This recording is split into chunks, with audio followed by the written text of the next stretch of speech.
This is Rock and Roll English. Real people, real English. Here's your host, Martin Johnston. Hello everyone and welcome to another episode of Rock and Roll English. Episode number 157, baby. Oh yeah.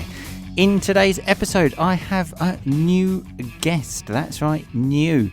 Well, if you're not in the Rock and Roll English family, it's a new guest for you. If you are in the Rock and Roll English family, you probably know who I'm talking about, which is a close friend of mine called Sabrina, who I met during my time living in Rome. She helped me out a lot when I was in Rome, and she has also helped me out with this podcast because when I didn't have anyone to record with, she saved me. She was there. And for this reason, she's managed to find herself the nickname Substitute Sabrina. Substitute in a good way, though.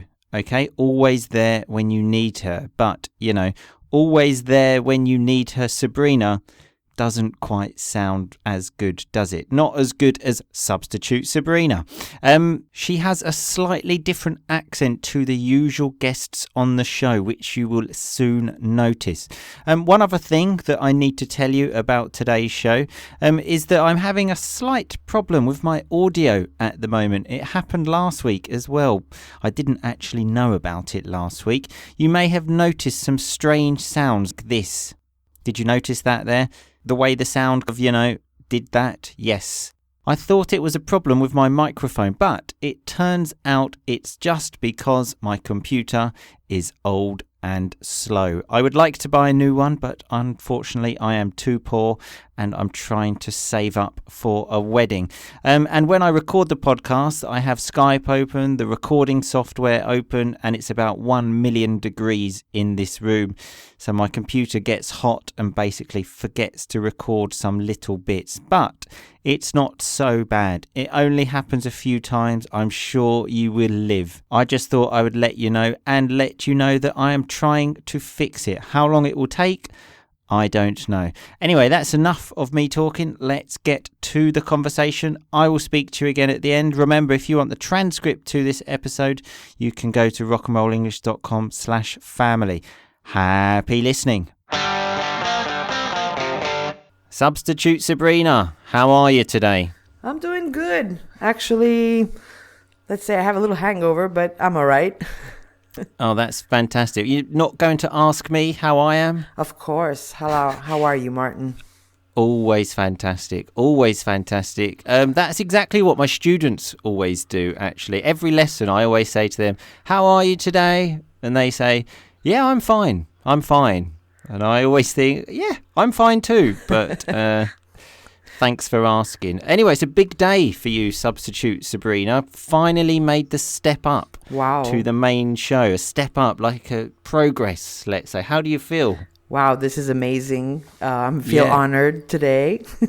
I can only imagine. I noticed, though, you've done some real good preparation by going out and getting drunk last night. So that's perfect preparation. I wouldn't say drunk, just a little bit tipsy, a little bit happy. It was a great evening. Okay, so some nice rock and roll vocabulary there. A little bit tipsy. The stage between normal and drunk. The best stage, I think, no? Yeah, when you're still, you know what's going on. Yes, exactly. Although, Substitute Sabrina, I noticed a strange accent here. Normally, everyone on this show is basically from the south of England. Where are you from? I'm from Miami, Florida. Oh, yes, an American on the show. Finally. Everyone thought this would never happen, but the day has finally come. Yes, I've caved in. So when you cave in, you finally give up to the resistance, let's say. Although you do have a bit of a backstory as well, as I mentioned in the introduction. Italian-American, aren't you? Well, yes. I was actually born in Italy, but when I was 3 years old, my family decided to move to the States. So I grew up in America. And then you became a Yank. So a Yank is the way that English people refer to Americans. I wouldn't call myself a Yank because as you know, my background, I am a citizen of the world. Citizen of the world, exactly. Anyway, Substitute Sabrina, I know you've never been on this Monday show before, but do you know how we start the show? I remember you do a wonderful introduction. Yep, that's already been done. Okay. Yeah, wonderful introduction. Yep, that's right. And then you're going to give me an interview. Yeah, well, that's kind of what we're doing now. Okay. Review was the correct answer, by the way. Review, exactly. A review. And we do actually have a review today, an iTunes review, 5 stars, which is the one I like best. Although I must admit, this review hurts me a lot. Let me read it. It's from someone called Glar. That's the name on iTunes. And it says, everything is fantastic. Dan is funny. All the rest are a little bit less funny, but still very funny. Whoa. No offence, Martin. Do not kill yourself, please. I think I am going to kill myself, but it continues. Otherwise, there will be no rock and roll English to listen to Dan. Really, don't kill yourself, Martin. You are great. At least I got one great there.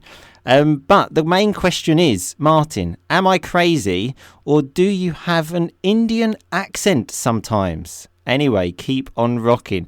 Do I have an Indian accent? An Indian accent? I don't think so.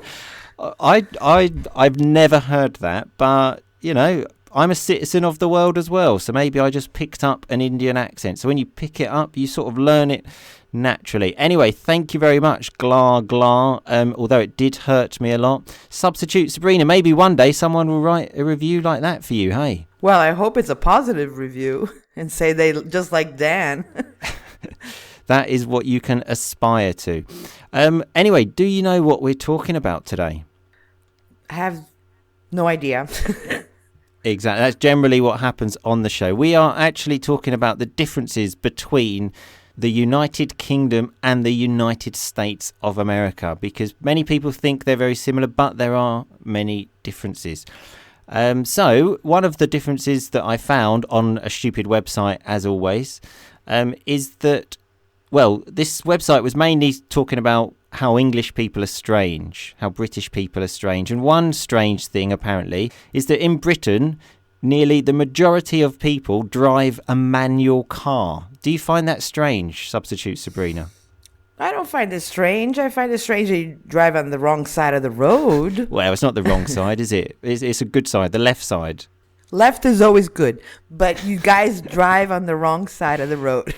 That's not true. The rest of the world drives on the wrong side of the road. This thing, though, about a manual car drives me crazy. For me, it just epitomizes America. So when I say it epitomizes it, it's almost like a symbol of America. Are people really so lazy that they can't change gear in a car? Lazy, it's just a matter of being comfortable. You know, you're driving along. It's just like, oh my God, I have to move my hand and actually move the car from first gear to second gear. Oh God, it's too much. I think we'll just buy an automatic. Well, you have the option if you want to be, you know, you drive an automatic or you drive manual. How many people do you know in America that drive a manual car? Okay, that's a good question. There are people who drive a manual. I used to have a manual when I lived back in Miami. But then again, you're right. The majority do drive automatic. It's just so difficult, isn't it, changing gear? Another thing it says here that apparently in Britain, the roads are small and the cars are often even smaller. Just because in America, everything is so big, isn't it? Yeah, we have everything that's big. The roads, the streets, the houses, everything's big. It's a big country. Yeah, exactly. Everything is just like supersized there. Speaking of which, McDonald's, apparently in Britain, a large Coke, they say, is the equivalent of a child's Coke in America. That's true. I know. I mean, how much Coke do you want to drink? You have a meal. Would you want like 5 liters of Coke? Personally, I don't like to drink a lot of Coke, but the average American, yeah, they'll drink a huge amount of Coke. It's just crazy. And another thing that he said is that in Britain there are no free refills. So a free refill is when you can just keep going and filling that cup up with Coke and more Coke. You have one Coke, you think, fuck it, let's have another one. Well, you have to remember that I don't know. I don't remember in the UK, but in America they put a lot of ice. So if you refill your drinks, you're refilling the amount that you would drink during a meal. I don't think so. I think they're drinking way too much Coke. You may as well, with these free refills, just get it like a syringe and just put it directly into your blood. Well, just fill me up with Coke. I cola so much that I'm just going to put it directly into my blood. It seems. Are you US bashing now? Oh, I would never do such a thing. So bashing, like talking badly about America. I would never, ever dream of doing something like that.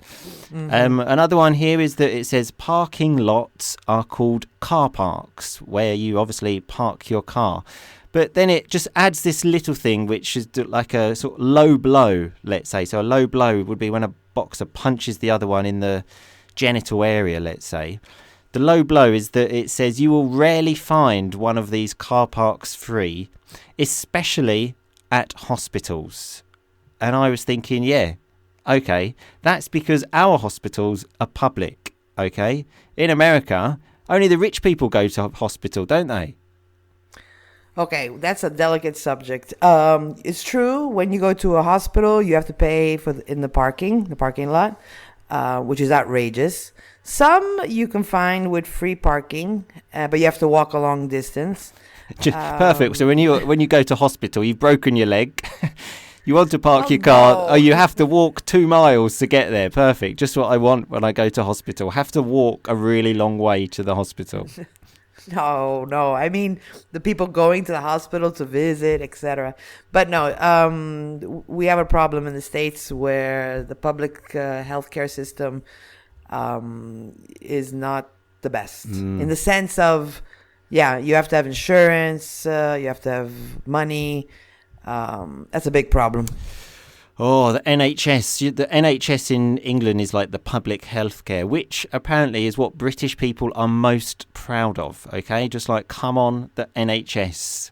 Come on, let's have it. That's something good. Yep. Oh, yeah, it just feels so good. Feels so good to be British sometimes, I tell you. Even though I don't use the NHS because I don't live in Britain. But if I did, that's what I would do. The next, like a touchy subject, which...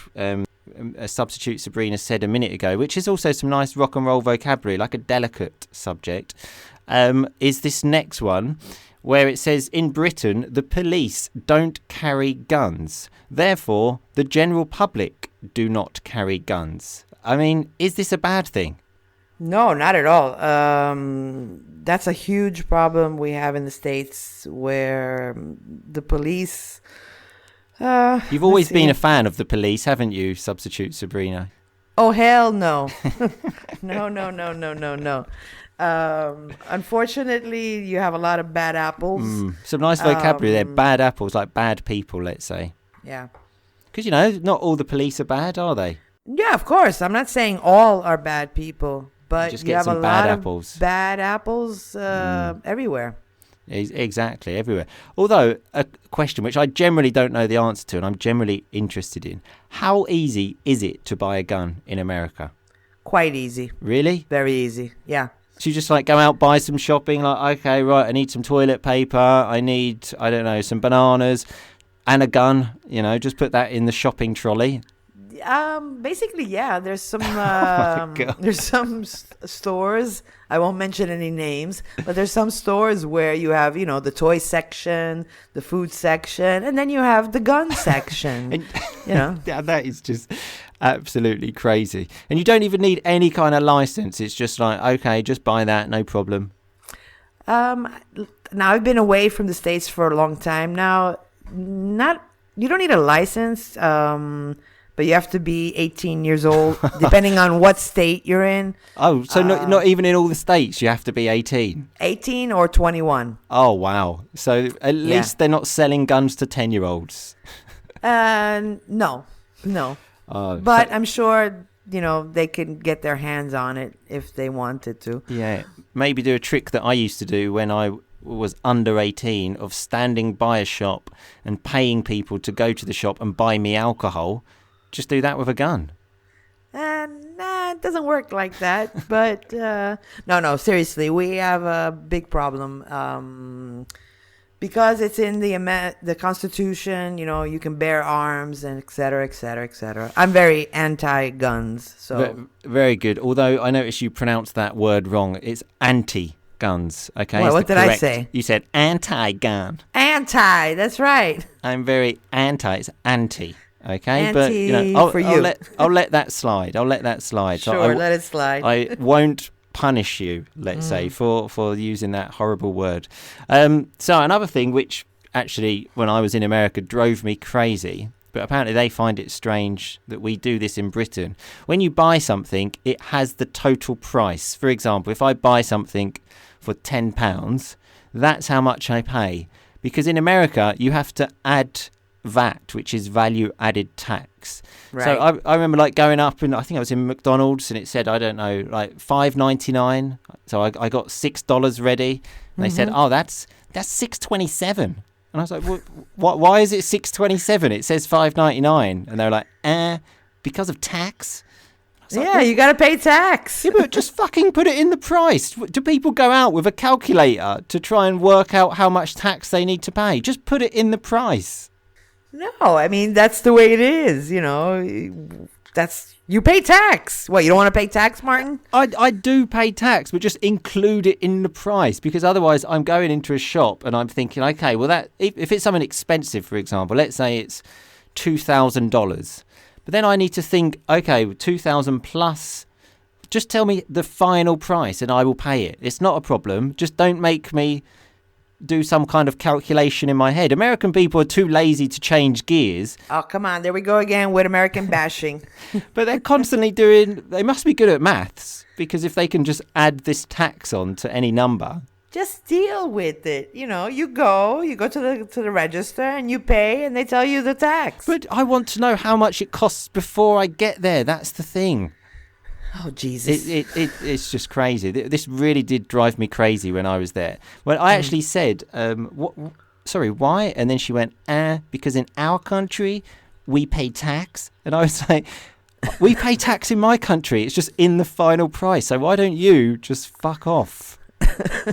Jesus Anyway, Christ. Deal with it. Anyway, I've calmed down now. This next one, I know, is something that you definitely struggled with when you were living in Ireland, I believe. That in the UK, instead of saying, like, hello, we just say, you were right. Oh, my God, yes. Substitute Sabrina, I think, misunderstood this for, like, are you all right? Because we just say, you're right. But that doesn't mean we're actually interested in how you are. Definitely. That was a big thing. I like walk into a shop and, the guy would say, hey, are you all right? I'm like, yeah, I'm fine. Why is this guy asking me how I'm doing? But then, after a long time, I figured it out. That's just the way you guys talk. Yeah, exactly. Some nice rock and roll vocabulary there. Again, when she said, I figured it out, I understood. Yes, because normally when we say, are you all right? It's because there's something wrong with you. Maybe if you fall off your bike and you get up, someone says, are you all right? But the difference is, are you all right compared to, you all right? That's the difference, okay? Can't you just say, can I help you? Oh, that's the typical. Hello? That's the typical American thing. Can I help you? It's like, that's right. You walk into a shop. Hey, can I help you? And I always think, look, just leave me alone. Okay, I'm fine. Stop putting me under pressure. And then the other thing that they always say, like when you pay or something like that, after you've added the tax, obviously, they say, have a nice day. Because we're friendly. Have a nice day. Enjoy your day. But it's said in such a fake way. And you think, look, I know that you have to say that because it's your job. And I know you don't mean that. So just tell me what you actually mean. So, okay? It's false. That's what I don't like about it. Would you rather them just not acknowledge you? They're saying, have a nice day.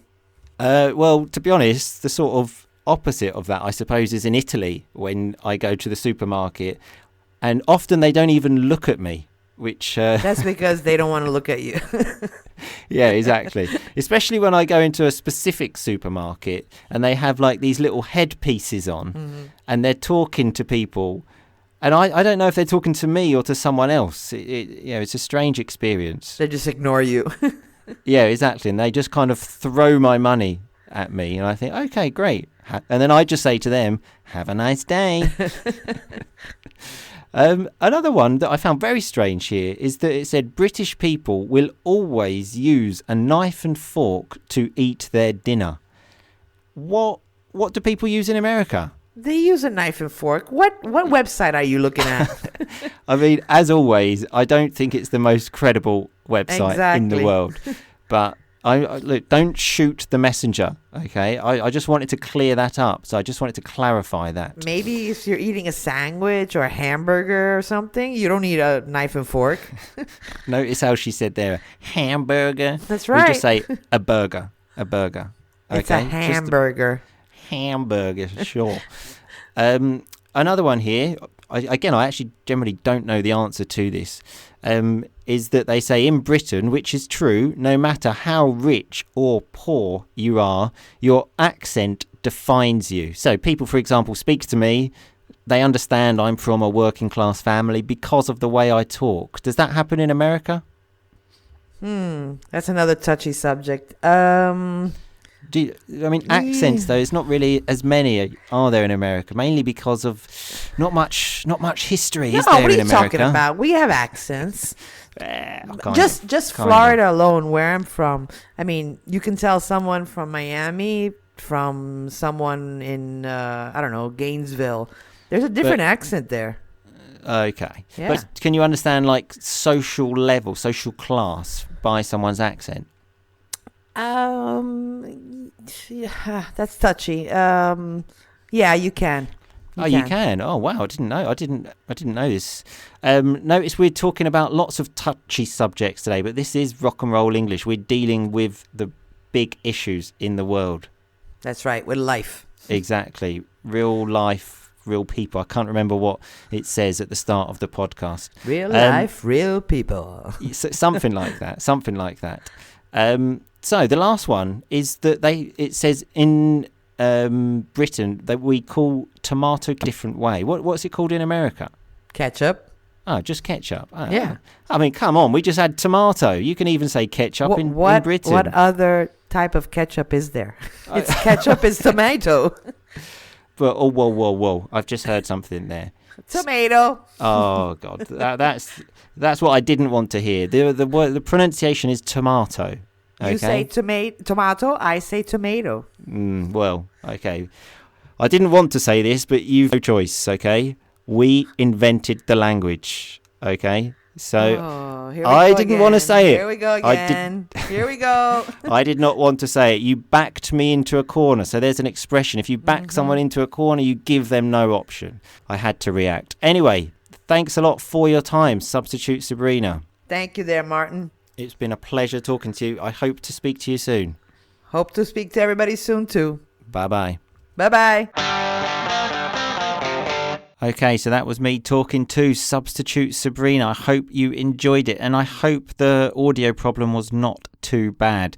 Anyway, let's have a look at some of that rock and roll vocabulary, which, remember, is all on the website, rockandrollenglish.com. So at the beginning of the show, I said that she had finally made the step up. So when you make a step up, you go to the next level, let's say. She was doing the family episodes. Now, this is a different level here, isn't it? We had the word tipsy, which is the stage between not drunk and drunk. The best bit when you are tipsy. A few beers, you're tipsy. Like 10 beers, you're probably drunk. I use the term I've caved in as well because now I have an American on the show. Oh, God. So when you cave in, it's when someone's asking you to do something, you say no, and then you finally do it. We had the word yank as well, which is a slang word which us Brits call the Americans. Not the nicest in the world, but amongst friends, as demonstrated today, it's fine. I also said maybe I picked up an Indian accent. So when you pick something up in this context, it means learn, but learn naturally, let's say. It's a bit different to, I don't know, I learned how to use Photoshop, for example, because you actually have to study that. When you pick something up, you pick it up naturally. Maybe how to play the guitar, for example. I don't know. And we had the word epitomise when I said the manual car thing epitomizes America. So it's the perfect example of America. Substitute Sabrina asked me if I was US bashing. So that's when you criticize someone. You are bashing them, but it's kind of American slang. We had the term low blow, which remember is used in boxing if you punch someone below the waist, probably in the penis. That's not really accepted. It's a low blow. So we use this in a kind of metaphorical sense as well. We had the word touchy a few times when we spoke about those touchy subjects like healthcare and stuff like that in America, the delicate subjects. Substitute Sabrina also used a nice term when she said you just have a few bad apples in the police, just a few bad people. You think you buy 100 apples, like, I don't know, 95% are good, but you get a few bad apples. When she said anti, I said I will let that slide. I will not punish you. She also used the term figure out when she said, when we were talking about saying all right, she said it took her a bit of time to figure out that it was just another way to say hello. So it took some time to understand. I used a nice expression as well when I said don't shoot the messenger. Okay, I'm just delivering the message. And right at the end there, I said you backed me into a corner. I had to react. So when you back someone into a corner, they've got nowhere to go. So they either stay in the corner or they react like I did. Anyway, remember again, all of this vocabulary is on the website, rockandrollenglish.com, episode 157. And if you want the transcript to this episode, go to rockandrollenglish.com/family. I will see you all again next week, people. But in the meantime, just keep on rocking, baby. Thanks so much for listening to Rock and Roll English. For more great content and to stay up to date, visit rockandrollenglish.com and facebook.com/rockandrollenglish. We'll catch you next time.